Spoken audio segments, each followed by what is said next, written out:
Well, welcome to the Good Leadership Podcast. I'm your host, Charles Good. My guests for this episode are Winkle Giulioni and Beverly Kaye, both of whom are celebrated authors, speakers, and respected thought leaders in the field of career development. Today, we are talking about the latest edition of their internationally best-selling book, Help Them Grow or Watch Them Go.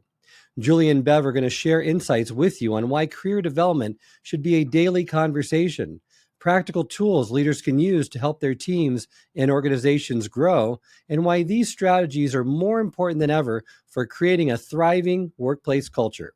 I hope you enjoy. Welcome to the Good Leadership Podcast, where we engage with esteemed thought leaders and explore research-backed strategies and techniques that empower leaders at every level to achieve meaningful results that drive lasting change. Well, welcome to this episode of the Good Leadership Podcast. I'm your host, Charles Good. Today, I'm delighted to be joined by Winkle Giulioni and Beverly Kaye, two people I've had on the podcast before, but two significant figures in the L&D field, and they're just coming out with a new edition of their best-selling book, Help Them Grow or Watch Them Go. And my first question is really going to be directed to Bev is, why now? What specific challenges do you aim to address with this updated edition of the book? You know, in a way, if I tell the truth, it's the same old challenges. People have never been comfortable, manager or individual, with that conversation. And it makes me hit my head that I first wrote about this in 1982. And I wish I just had a penny for every time the word came up and the idea of how do you move inside of an organization. And I think it's going to continue forever. It's a critical kind of perennial challenge that leaders and organizations have struggled with, for sure. But one of the reasons that this book needed to be updated is the context within which it's all happening is so different. We did our second edition back in 2019, and a couple things have happened since then. And so today's context, we've got the ambiguity, the uncertainty like never before. We've got a lot more people who are working remotely or in hybrid sorts of situations, just making the whole idea of development all the more challenging. We've got a really clear business case now. During the pandemic, we saw, and the aftermath, we saw that there is a direct connection between development and engagement and retention. So we understand that. And then we also have AI coming on the scene and all the questions that that's spawning in terms of the future of work. So we really felt like, given how important career development is, given that it's the most personal, intimate, transformative way leaders engage with people, it's time to update the context and really give people some additional tools to make it happen. I couldn't agree with you more. And career development is no longer treated as a nice to do or a perk that you get to do when you get time to do it. Today, it's helping others with mission critical priorities. And it's really a necessary thing that all organizations, all managers should make a higher priority. With your book title, explain to me, who are the people that you want to help them grow? So the them is referring to who? Because I assume that's a little bit different today than it was maybe even 5 years ago. Oh, that's a great question, Charles. You're right. I think when we started 12 years ago, the them that we were referring to more or less was employees. So leaders help your employees to grow. But today, the world is different. The workplace is different. You've got traditional employees, full-time employees, you've got part-time employees, you've got interns, you've got gig workers, you've got contractors, you've got all the sorts of different manner of working relationships. And all of that comes together as a whole in service of customers, your mission, whatever the organization is doing. So we can't have leaders thinking, okay, let me treat my employees in this special way, give them some growth, because if it's not happening all over, we're not able to really deliver on our business outcomes. And I think managers are also saying, I need this for my manager. You're always asking me to help my people. I'm not that happy in my own career. So what do I do? So I think in the book, Julie and I are saying, and maybe we should have said it in big capital letters, this is for you too. You should answer all these questions for yourselves, and you should knock on your own manager's door. And I hate to use the word demand a career conversation for yourself. When I love your focus too, because I think it can get convoluted and confusing about what career development means. And really, you say it boils down to having quality conversations. The conversation doesn't have to be pointed exactly at career. It could be pointed at what did you enjoy doing most about that last assignment? Or what about that work you did last week on that humma report was a downer for you? And what gave you energy? Like those kinds of conversations in the moment about what's happening in front of your eyeballs or through the screen that can be tapped into for energy and for great additional insights. And I've really come to see career development at its core, it's about a relationship that plays out through conversation, not necessarily just those once a year annual summits where you sit down across the table and work out all the career development steps you're going to take for the next year, to put it in the filing cabinet only to maybe not look at it till the following year. But it's about the conversations, like Bev was saying, that happen organically day in and day out, that over time layer one upon the other to really create a relationship around development and deepen understanding, allow for reflection, and drive really focused action in service of growth. So let's talk about some of those immobilizing myths that you bring up of why career development's not happening. And one you already alluded to, Julie, was around AI. And you say AI is no match for HI because genuine development is prompted less by AI queries and more through human interactions that only humans are uniquely qualified to offer. Yeah, absolutely. The concern that leaders have about AI and how it could take their jobs, and certainly there are dimensions of all of our jobs that probably could be done well with the support of technology. But at its core, career development is human. It's a human interaction. It's a connection that's from the heart and the soul and the mind. It requires a deep sense of care and benevolence. It's about how we make the employee feel at the end of the day.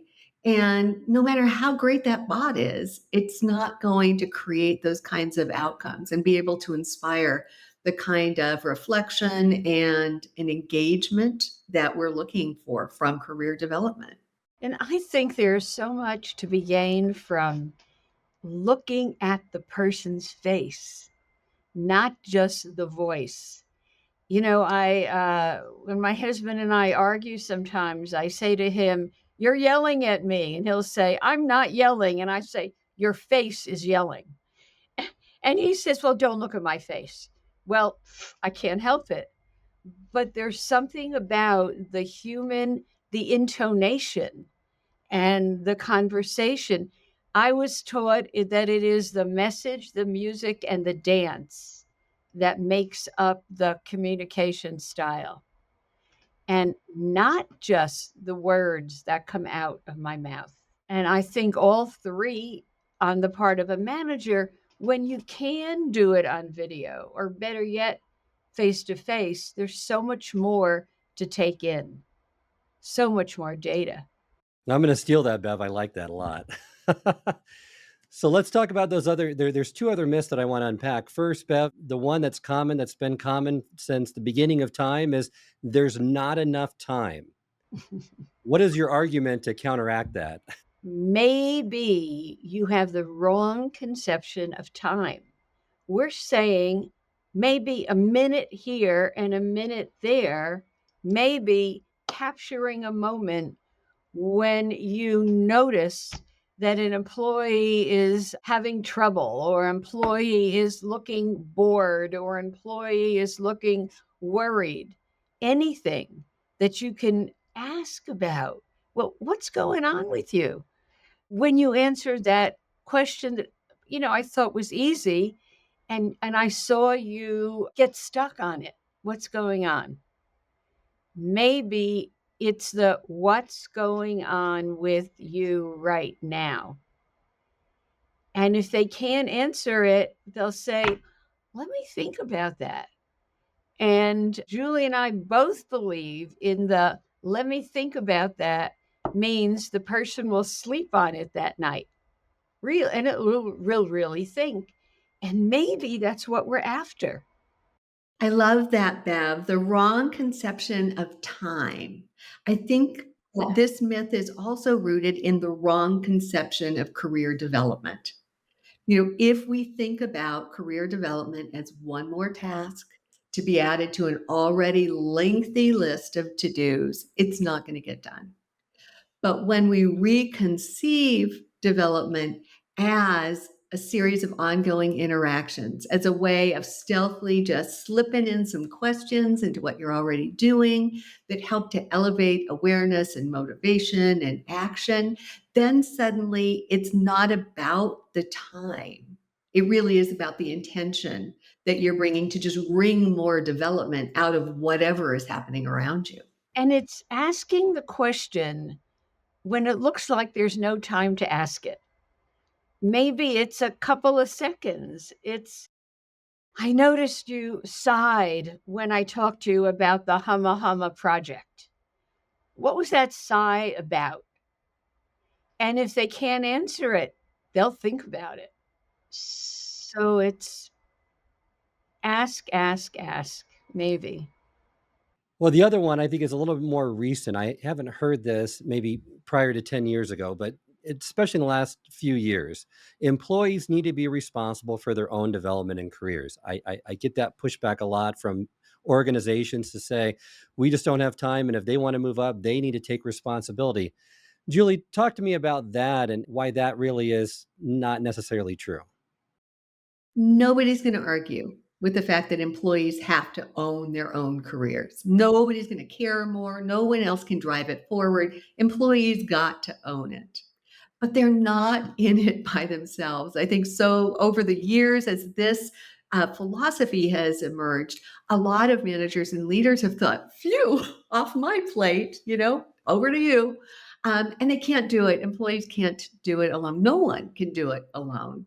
And so the key here is for managers to figure out what their role is in supporting that kind of employee ownership. And that role doesn't look like carrying the employee on their back across the career finish line. It looks like encouraging, guiding, facilitating, networking, enabling. Back to Bev's ask, engaging in conversations that keep those goals front of mind and open the doors for people to be able to walk through and make that happen. And maybe it's ask of anyone and everyone for their perception of your work. It isn't just your manager that's the end all and the be all. It's your colleagues. It's the people who report to you. It's the ask, how can I do better next time?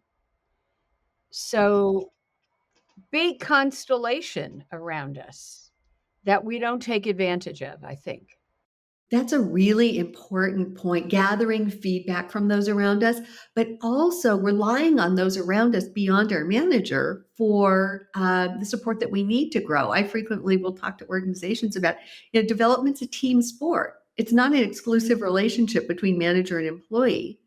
You've got way more people in that ecosystem around you who are closer to you, who may have more visibility, a better insight into who you are and where you're going and what you need. And tapping all of that to make it a holistic network of support can really help us reach our goals. Maybe a homework assignment right off what you just said, dear partner, is jot down 5 people that you're going to be in touch with by the end of the day today, and that you know you're going to have a conversation with. And what's one question you can ask them to give you more input around how they see you? The upside, the downside, or just the upside helps. You don't have to ask about the downside. What do you appreciate about me? I like that question. Getting more into that, let's get more tactical to how to have these career conversations. And you say these career conversations need to be unbalanced.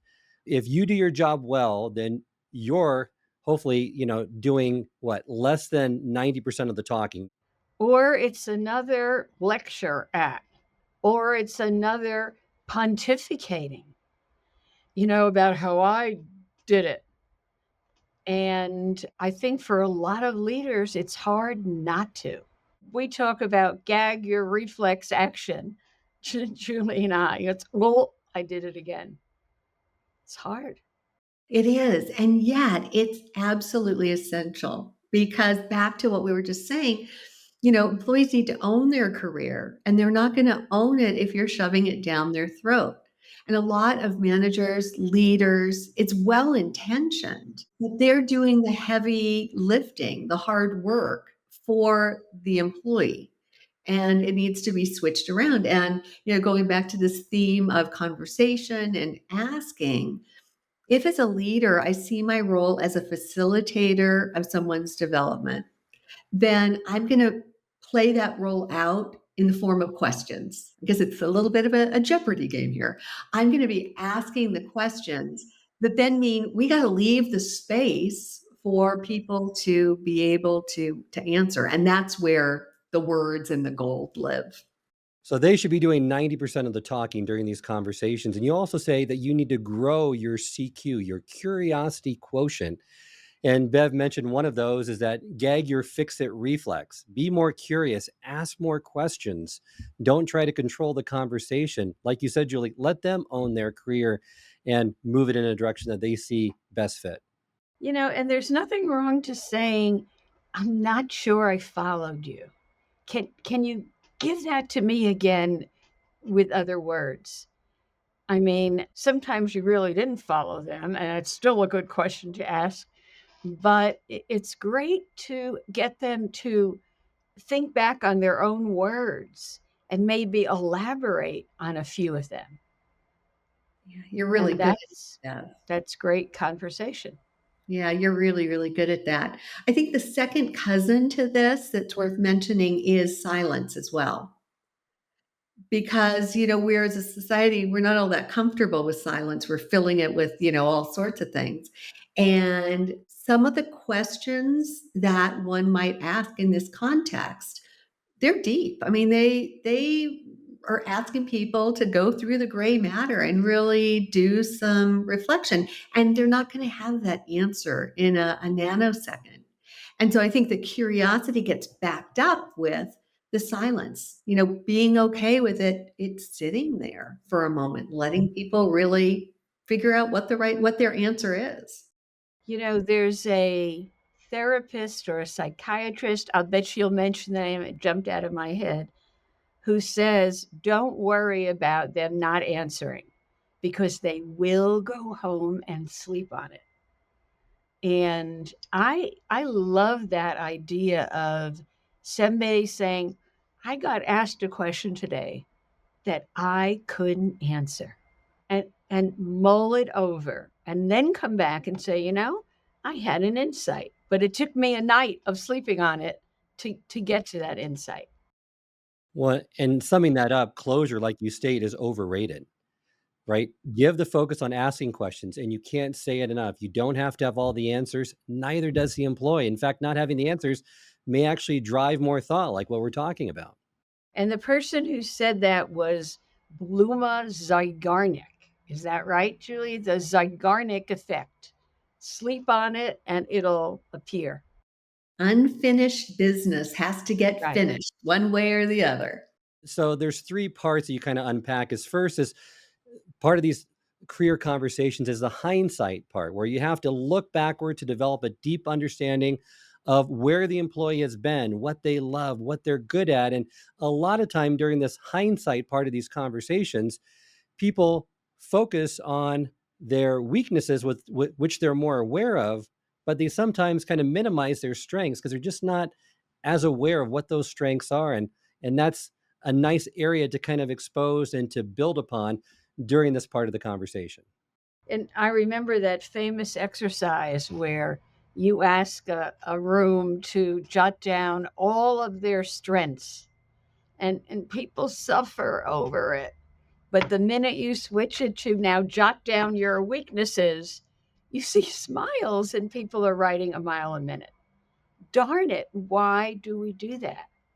I don't know. I know my weaknesses much better than my strengths. Yeah, you're right. You're right. And I think a lot of us put tons of energy into identifying those weaknesses and gaps and trying to correct them. And, if it's a showstopper, I mean, like ethics or something, I mean, that's, you got to fix that. But the work of Jack Singer and Joe Folkman would suggest that it's a better bet to invest in taking your strengths to the next level rather than toiling through trying to turn something around that's so difficult. And that the overall impression of leadership actually goes up when a leader focuses on amplifying a strength. Now, getting to kind of part of that career conversation where an employee, like you mentioned, Bev, wants to go out to other people and ask for feedback. Feedback is tough. No one gets enough feedback. I will personally attest to that. And I've seen that time and time again, good feedback and negative feedback, both. But you need to feed your employees and give them that feedback that they need. And to help with those feedback conversations, you say it's just remember your ABCs, which are your abilities, your blind spots, and conditions. Perhaps you can unpack that a little bit for our listeners to understand what you mean by that. I can tell you read the second edition very thoroughly. And we applaud you for that. I'll say a word about abilities. Maybe it is not the abilities that we always spout off when someone says, Bev, what are some of your key skills? It's the subterranean abilities that aren't as noticeable, that I should give myself time to think about. And they're abilities that I like and love about myself, but they're subterranean. They're not always as obvious to others as they might be. Julie, you have a ton of subterranean abilities that I learn about every time we talk that I love. Well, and I love your subterranean abilities too, Bev, and the ones that are on the surface as well. Yeah, and abilities are, getting clear on that is really key. I think people struggle asking for feedback. It's hard to do that. And yet it's such a rich source of information that helps me round out. I know what I intend, but the effect I have on others, they've got to let me know about that. And so as a result, what I've found is a lot of people, a leader will say, go gather some feedback so you can own your career, all of that. But without knowing, so people go out and say, well, how am I doing? Well, I mean, how do you respond to that? Good job. Keep up the good work. And so leaders, if you want your employees to go out and really have a meaningful conversation and gather actionable information, they've got to go out with really specific questions, like what Bev was suggesting. What abilities set me apart from the rest? What are the skills that you count on me for that our team couldn't get along without me? In terms of blind spots, when do you see my strength perhaps becoming a weakness when I overuse it? Or conditions, under what conditions do you see me thriving or maybe, clamming up? If employees go out and talk among themselves with these really concrete questions, they can get concrete feedback. I think in the book, we even write something to the effect of the quality of the feedback is proportionate to the quality of the questions being asked. And that's what that ABC framework is all about. Good, actionable questions. And I love what you said, Julie, about intent and impact, because I remember being told years ago that you don't get credit for your intent to put the ball in the basket, only when it goes through the basket, which I rarely was able to do. But it stayed in my head as did that statement have impact, Bev? If I could just jump in, the intention goes the other way too. We have a lot of managers who are reluctant to give feedback because they don't think they're going to do it well. They don't have the mechanics or, and the truth is the intention of that's where I think the intention does count. The good intention of the manager can override the clunkiness of a conversation. People can forgive a clunky conversation if they know that that manager or leader is giving them this information out of concern and care and in the best interest of them and their careers. And it could even be the manager saying, my intent was to give you a compliment in that last statement. Did that come through? Did I do what I thought I was doing in answering your question? Managers love scripts too, and I love the script for giving feedback. The focus on the what, followed up with the so what, and explore the now what, because that helps them from not stumbling in these conversations and really getting to have these conversations hopefully more frequently because they're more comfortable, but also making them more effective. I hope this episode has provided you with valuable insights. If it has, I ask you to share it with someone who would also benefit from it. If you've been enjoying and gaining knowledge from this podcast, then subscribe to our YouTube channel where you can find all the previous episodes of the podcast and additional learning resources. You can also subscribe to the podcast on Apple or Spotify and leave up to a 5-star review.